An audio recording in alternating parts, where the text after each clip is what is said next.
Our next session, in fact, our final solo talk of the afternoon, is about communication, marketing, and PR in gaming and esports. I'd like to welcome to the stage for this 20-minute session Tarek Hakim from Active DMC. Do we have Tarek? Cool. Hi. Welcome, everyone. My name is Tarek. And we're talking today about emotive integrated marketing, especially in gaming and in esports. Obviously, who am I? So my name is Tarek Hakim. You obviously know that. You're here. And you see my big name on the screen, which is nice to have, I swear. I've been working as a communications professional for 7 years. And during which, for the past 4 years, I've been working with gaming companies, both big and small. I've worked with giants like Blizzard Entertainment, and even startups like Esports Middle East and GK Esports, and even Calix.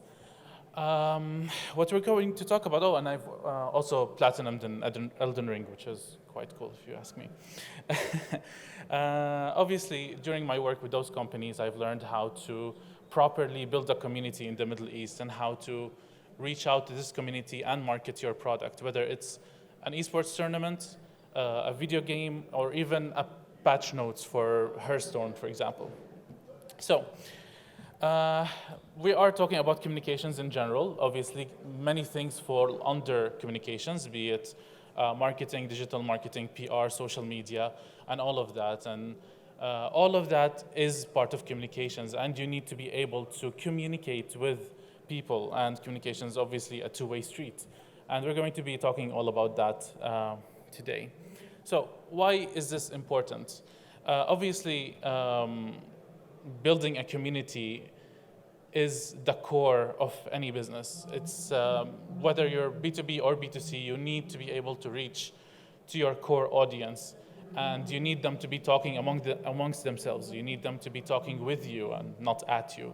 And you need to be able to talk to them and not at them either. You never want to talk down or up towards someone. You want to be talking at the same level.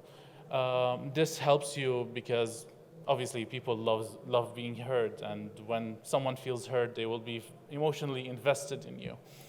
That helps you increase engagements, that helps you improve your company image, and obviously it establishes your presence. And obviously we're focusing about the Middle East in our talk, so I will be going over some examples of success in the Middle East, of brands that I feel and IPs that I feel have done really well in communicating here.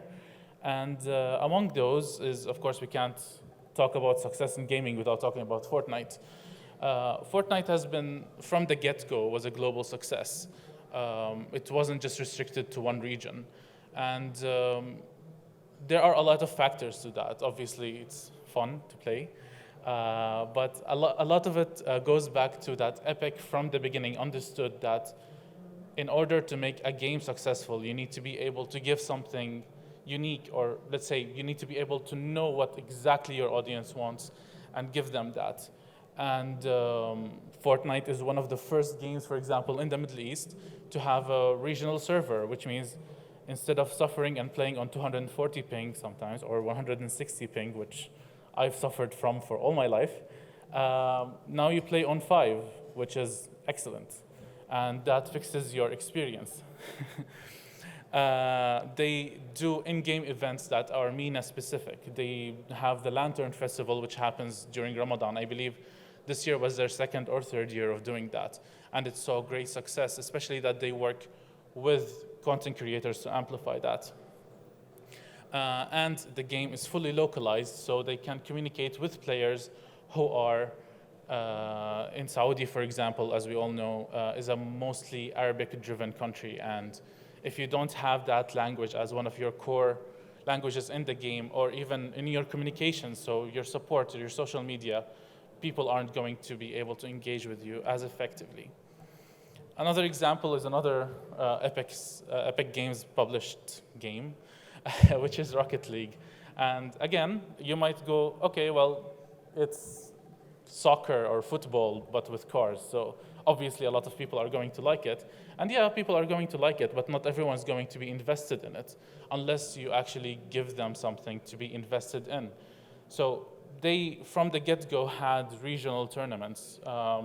People who play in the RLC from MENA can qualify to the globals, which, sure, there are a lot of tournaments from a lot of companies, but only few of them qualify the team to go globally. And not only that, but the global channels of Rocket League also help support the esports players and helps highlight them and show who they are, which is great for the community. It helps, no matter who you are, even if you're a solo player or you're a team of players, you feel like you're welcomed and appreciated by the brand.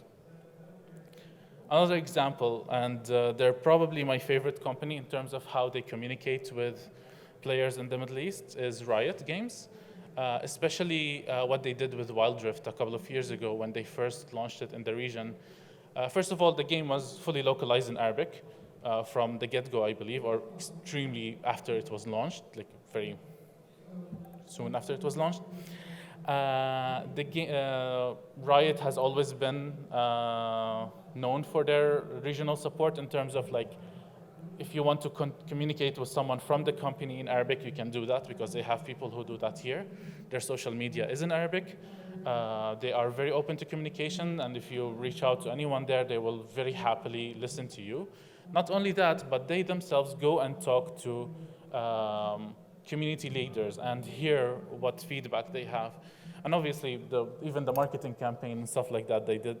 I don't know if you've seen that second one on the bottom, but it's like amazing. It's about basically aunties talking about, like, oh, my cousin or my son or my nephew is amazing, he's a doctor, and then one goes like, oh, they reached champion in League of Legends, which is like perfect for the Middle East. Like, we all have that. We all know how that happens here.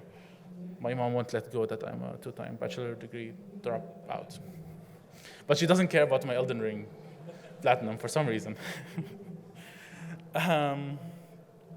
Another company is HyperX, and yes, I am tapping myself on the back there because they're my client. But one thing that we did with HyperX from the get-go is that our approach was always community first. It was always talk to players, talk to the consumers directly, reach out to them on social media. Don't wait for them to come and talk to you and comment and tell you, oh, where's this, where's that, what's happening. Find partnerships that make sense, and always ask for opinions on campaigns. I can say that almost every campaign that I did, before I launched the campaign or even pitched it to my client, I would go to like 2-3 content creators that I trust in the region and tell them, hey, this is the idea that I'm doing. Do you like it? Do you think that it would connect with your audience? Even if the campaign does not even involve content creators. It's something that I think is very important, which is have this open line of communications with people who represent your community. And content creators are a part of that, obviously. And within the first year, we had like over 55,000 followers across social media platforms, with zero money spent on advertising, zero money spent on boosting, just pure organic engagement. Why do all of these companies find success in the campaigns that they do? If you notice that everything we talked about is really an experience. It's all about the experience that they provide. And those experiences tend to be emotive experiences. They tend to connect with the people directly. They solve their pain points or make them feel something. And the feelings here aren't just like, oh, excitement and happiness. You can make someone sad or make someone afraid, and they will still feel something and connect with you more.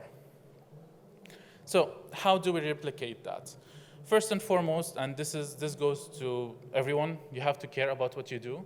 You have to care about the audiences, and you have to care about what they value, right? Obviously, you don't have to have the same values as everyone, because we all know that's impossible, especially with gamers. But you need to be able to care for what they feel and what they consider to be appropriate or relevant to them, which brings us to relevance. You need to be relevant. You need to understand the culture.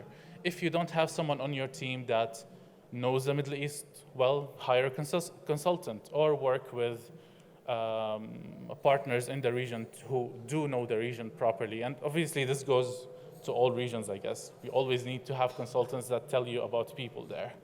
You need to focus on making a memorable experience. Don't just tell people things, don't just feed them things. Let them interact with you. Make it something that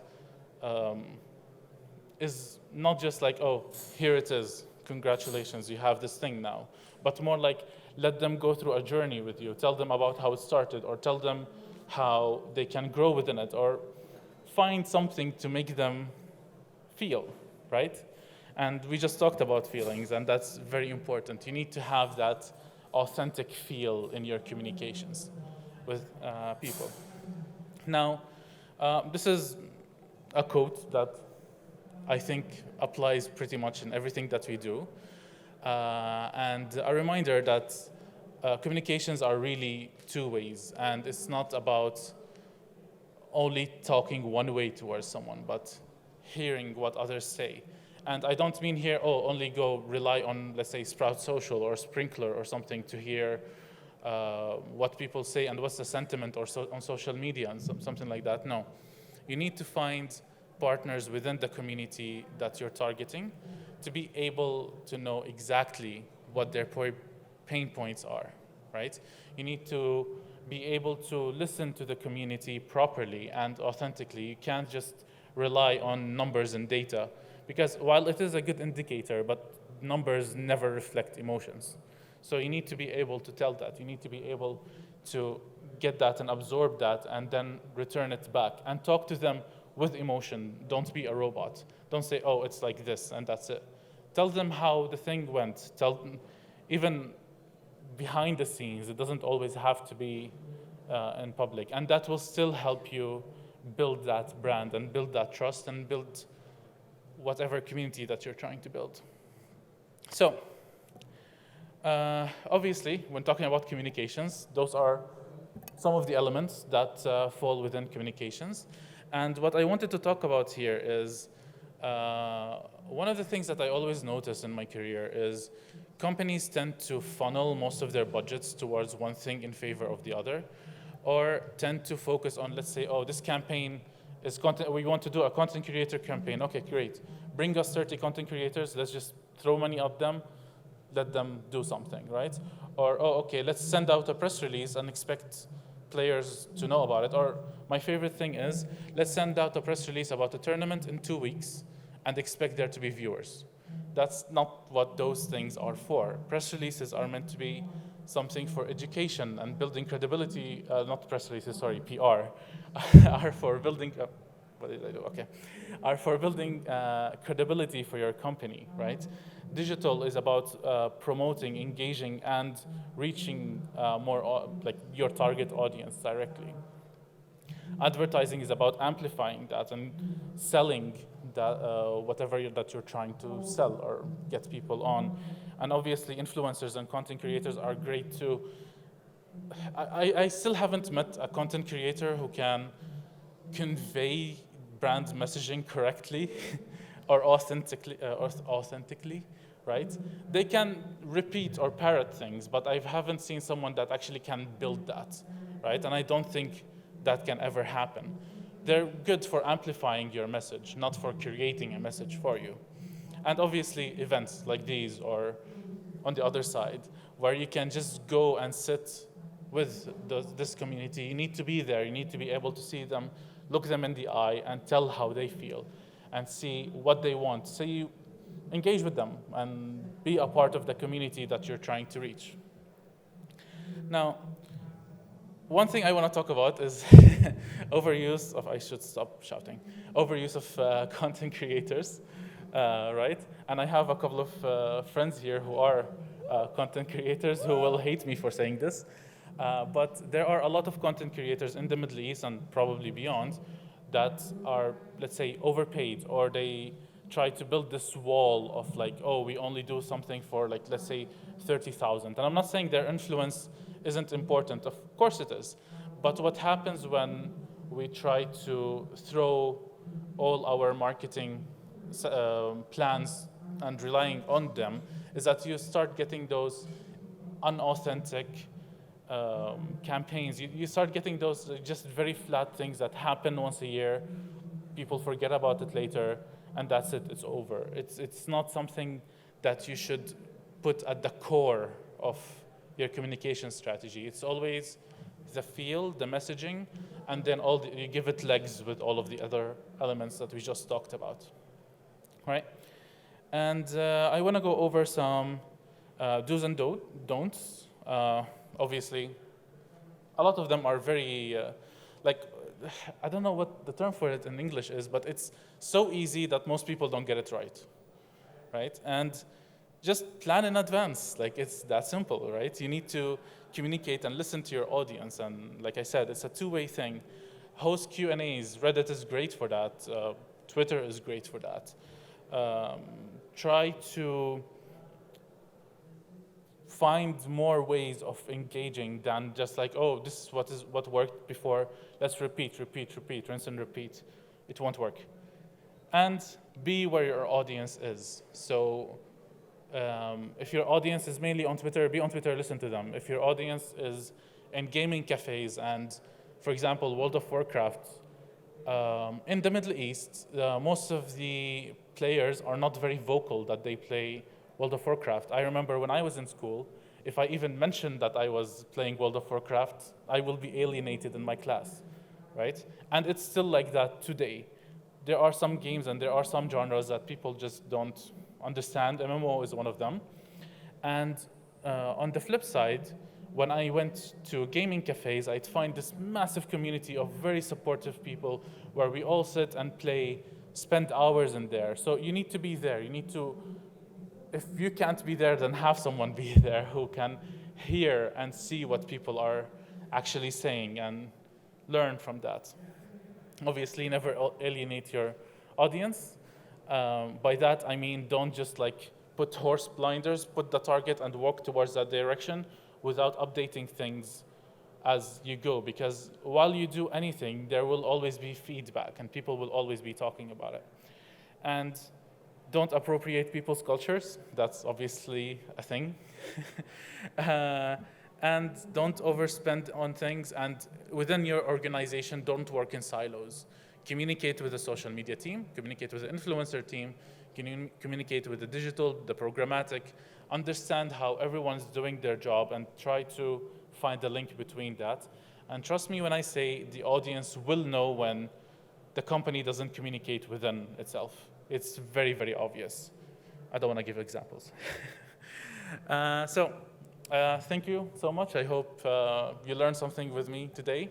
If you have any questions or something that you want to add or talk to me about, feel free to scan my QR code there, and I'll leave it to the next guy. Perfect, thank you. Well, does anyone have any questions they want to ask live while Tarek's on stage? No, in that case, we know how to find you, because your information is on the board. Round of applause for Tarek there for that talk. Thank you.